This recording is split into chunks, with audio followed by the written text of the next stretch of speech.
I'm in Virginia. Oh, I just drove into Virginia from Maryland, of course. You would have seen that in the previous vlog, which I'll link right here. Tonight I'm doing a show at Hollins University. This will be my second time at Hollins University. I actually performed this week last year for their August orientation. The show was terrific, really, really amazing, and so I'm just thrilled that they invited me back. I need to finish doing some work over here and then head up to the school pretty soon, so let's do it.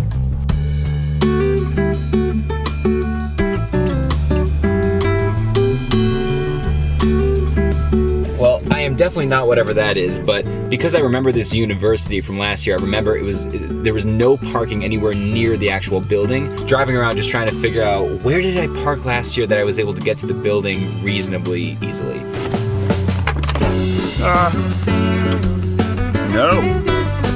What I do remember from last year is that this is an extraordinarily beautiful campus. It rained almost the entire drive here, but it's not. And that's very good news.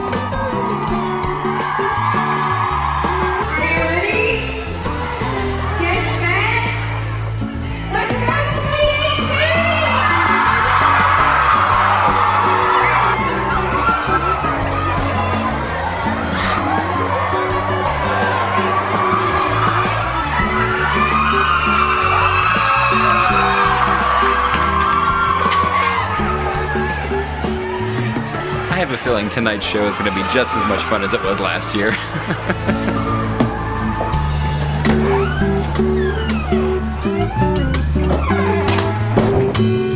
I remember these checkered floors, this chess set on the floor. I remember this from last year.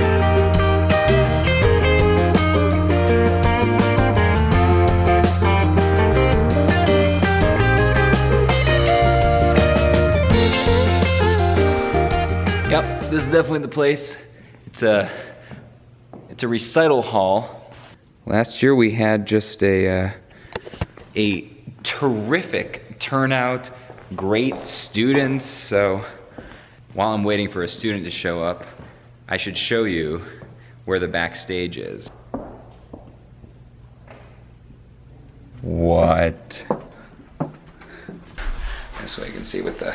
Oh, hi. You're a master's in creative writing. Yeah, right? master's in fine arts. In fine arts, yeah. Right. And you said you started off with fiction. Yes. And you're shifting. You didn't tell me what. It's kind of a muddle. It's a muddle. Well, you'll work out the muddle. What you guys don't see is that I wish I had this on film, but Victoria just asked me a handful of some of the most insightful questions I have ever been asked about magic. More interesting questions than most magicians ever even think to ask themselves about their own art form. One of the things that you said, though, is you were drawing a parallel between magic and creative writing. Can you give me a little bit of that? Just a little bit? Yeah. What that was?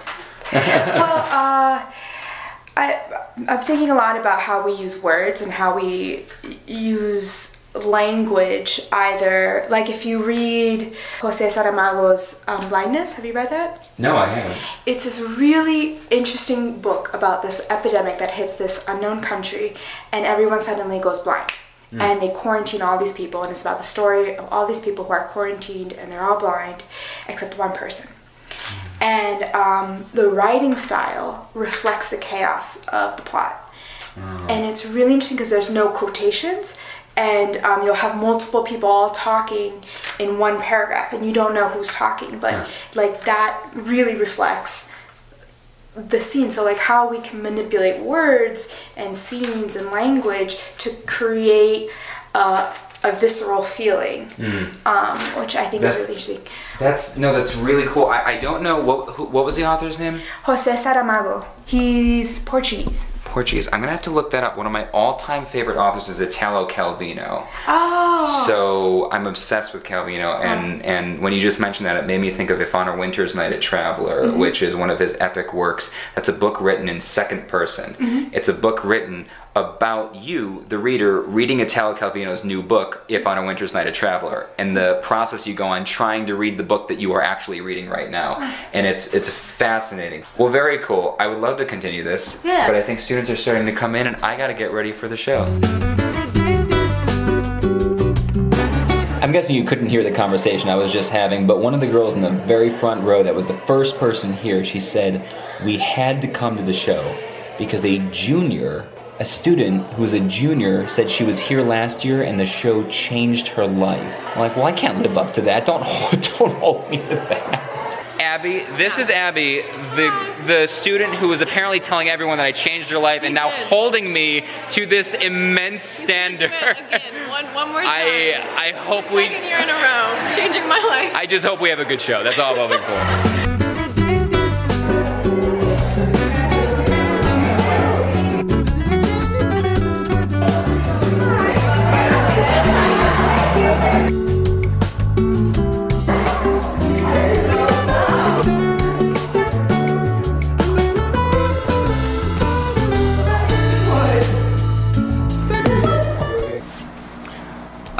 Just got back from the show, just like last year. Hollins University, you are unbelievable.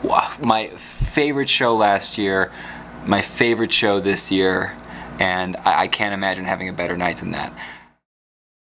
Just wanted to take a second to talk about the show tonight. So Hollins University is in Virginia, and if you're watching this at some point in the future, what you wouldn't connect is that just last week was Charlottesville. And if you're not sure what I'm talking about for some reason, just Google Charlottesville and it'll be the first thing that comes up. Suffice it to say, it's been a difficult time for people everywhere, for everybody, just out of humanity, but especially difficult for students, college students in this area and in Virginia.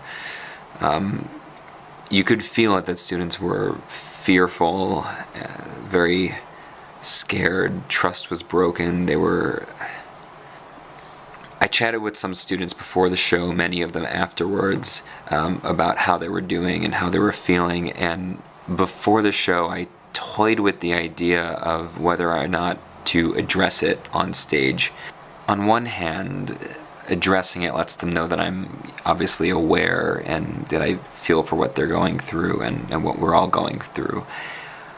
On the other hand, it's a comedy magic show, and what people come to comedy shows for when they go to the movies or any form of entertainment, people turn to entertainment for a break, for an escape, and if nothing else, a magic show in a difficult time can feel like a very hopeful and very wondrous. So I wasn't sure if I was going to address it from the stage because I didn't want to bring down the mood of the show and break the feeling of escape for that brief moment, that hour 15 minutes that we were all together.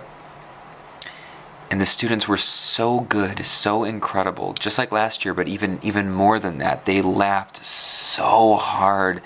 And I've never seen an audience that had such unity. They stood strong together. And I didn't want to break that while it was happening. So I ended up not saying anything about Charlottesville during the show. I don't really know if that was the right decision or not, but I did speak with many students afterwards personally about what they were going through and how they were feeling. I told them how I've been feeling about it and how it affected me, and we shared a lot. And some of the students after the show expressed, they said, we're glad you didn't mention anything during the show because, we've been dealing with for over a week, and not that we shouldn't be dealing with it, but it was nice to have a break from it. So hopefully I made the right decision, and if anybody from Hollins University is watching this and thought, he didn't say anything about it, I just want you to know I'm obviously very aware of it, and it ultimately decided to allow the show to be a loving, hopeful, wondrous, safe space, and yeah. That's all.